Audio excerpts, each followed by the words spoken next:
प्रियंका डॉक्टरी की पढ़ाई कर रही थी, लेकिन उसकी सास कोकिला को उसका डॉक्टर बनना बिल्कुल पसंद नहीं था और वो जानबूझकर उसे घर के कामों में उलझा कर रखती थी। नमस्ते आंटी, प्रियंका घर पर है क्या? क्यों? कौन है तू और तुझे क्या काम है मेरी बहू से? जी, मैं उसकी सहेली नीलम हूँ।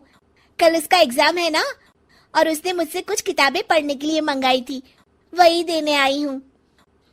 अच्छा, तो तू है नीलम जो सारा दिन फोन पर मेरी बहू के कान भरती रहती है। देख लड़की, अगर आज के बाद तूने मेरी बहू को कुछ उल्टी सीधी पट्टी पढ़ाई तो मुझसे बुरा कोई नहीं होगा।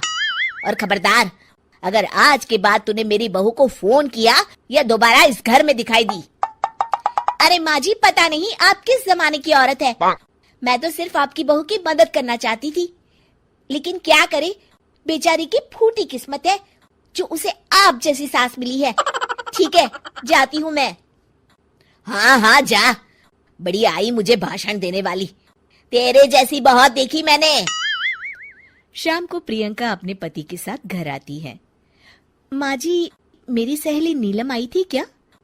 अरे बड़ी बदतमीज है तेरी सहेली, बड़ों से बात करने का जरा भी ढंग नहीं है। उसे तो मैंने डांट के भगा दिया। हे भगवान, अब क्या होगा? कल मेरा एग्जाम है। अरे तेरी इस बेकार की पढ़ाई में क्या रखा है? बड़ी आई डॉक्टर बनने। चुपचाप घर के कामों में ध्यान दे। कल मेरी कुछ सहेली आ रही है, उनकी खातिरदारी में कोई कमी नहीं होनी चाहिए, समझी? जी माँ जी। प्रियंका की सास मुंह फुला के वहां से चली जाती है। प्रियंका का अगला पूरा दिन अपनी सास की सहेलियों की आवभगत और घर के काम में बीत जाता है और प्रियंका एग्जाम नहीं दे पाती। उस रात प्रियंका अपने पति करण को सारी बात बताती है। अब क्या बोलूं, ये माँ भी ना। कोई बात नहीं, अब तुम अपना मूड ठीक कर लो, अगली बार अपनी एग्जाम की तैयारी अच्छे से कर लेना। फिर कुछ दिनों के बाद, अरे कोकिला बहन, तेरी बहू है क्या घर पर? अरे क्या हुआ भारती, तू इस तरह लंगड़ा क्यों रही है? अरे क्या बताऊं कोकिला, सीढ़ियां उतरते वक्त मेरा पैर फिसल गया और मैं नीचे गिर पड़ी। मेरे पैर में बुरी तरह सूजन आ गई है, इसलिए तेरी बहू से दवा पानी कराने आई हूँ। मेरी समझ में नहीं आता, लोग छोटी छोटी बातों को लेकर डॉक्टर के पास क्यों भागते हैं? अरे बस तेरा पैर मुड़ गया है ना, ला अभी खींचकर सीधा कर देती हूँ। ला दिखा तेरा पैर। कोकिला भारती का पैर पकड़कर जोर से खींचती है। मर गई रे, मेरा पैर। अरे क्या हुआ, आराम मिला? अरे कोकिला, एक तो मेरा पैर पहले ही टूटा है, कहीं ऐसा ना हो कि मेरा पैर किसी काम का ना बचे। रहने दे तू, अब मैं चलती हूँ।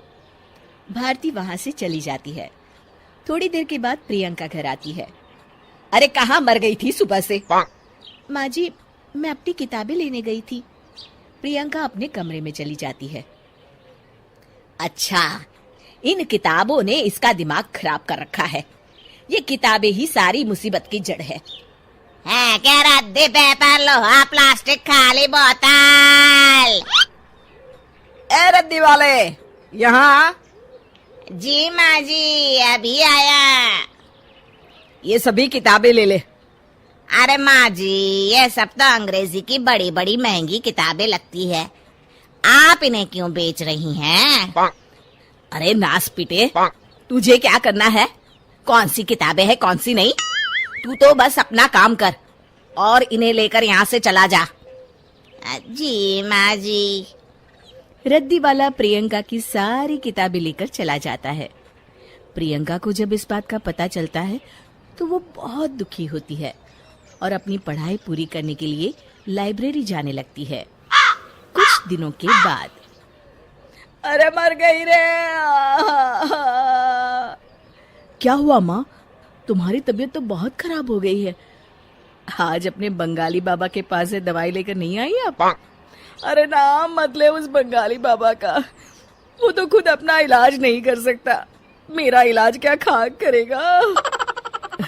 ठीक है माँ, मैं प्रियंका को फोन करके बुला लेता हूँ। प्रियंका लाइब्रेरी में बैठी पढ़ रही होती है। तभी उसके पति करण का फोन आता है। जी बोलिए करण।